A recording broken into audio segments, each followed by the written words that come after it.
Hey everybody, welcome back to the Chaotic Little Book Corner. My name's Acacia. Today is top 5 books. I don't know why I didn't read them sooner.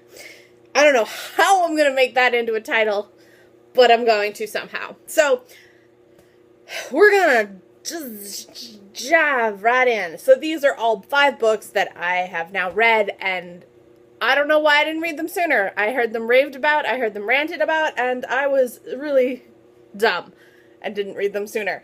I think there's one that I'm going to explain in a second, and that's for a different reason why I'm like, why didn't I read this sooner? But I'll explain that in a second. So the first one is A Tale for the Time Being by Ruth Ozeki.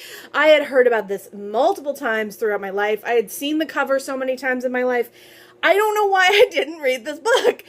I absolutely loved it. It introduced me to a new world of writing, a new style, a new culture, a new world, a new life, a new everything. This gave me a vision of a new society that I never had, and it was a beautiful story. It was wonderful. It treated mental illness properly. It gave an idea to the idea of different cultures meeting. It gave an idea to the idea of bullying. It was perfect, wonderful awesomeness that deserves all the hype it ever has, and if you haven't read it yet, go out and buy it right now because you need to.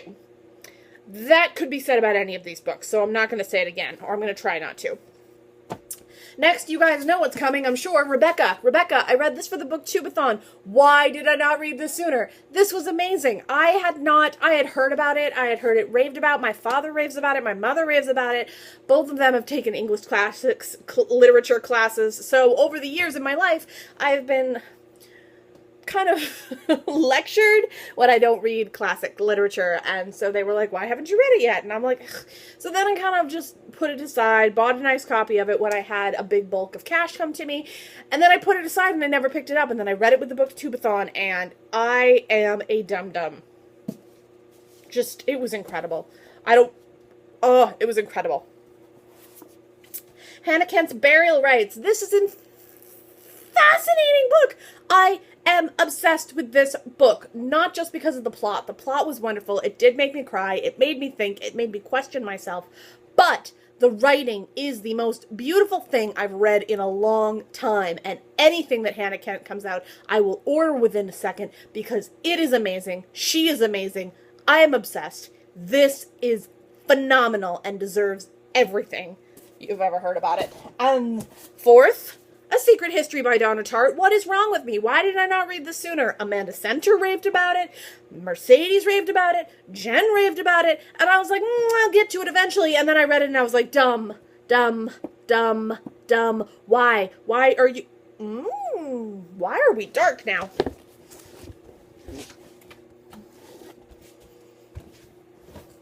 Better.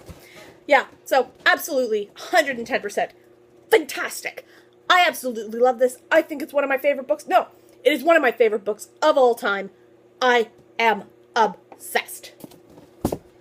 Last but not least, this was never something that I was actually recommended. This is A Natural History of Dragons by a memoir by Lady Trent, and it's by Maria Brennan. The reason I'm putting this in here, I had read the synopsis. I had looked at this book. I had kind of considered it and contemplated and hemmed and hawed and saw it in my local bookshop multiple times, did not pick it up, and then finally one day I was like, oh, it's used, I'll grab it. Read it, loved it. I can't go back. I can't go back. This was fantastic. This reawakened any love for fantasy I've ever had. I think Soulless and this are my 2 favorite series in the fantasy world right now. Yes. Yes. Absolutely love. Guys, this has been my top 5 books that I should have read sooner, and I will see you in my next video.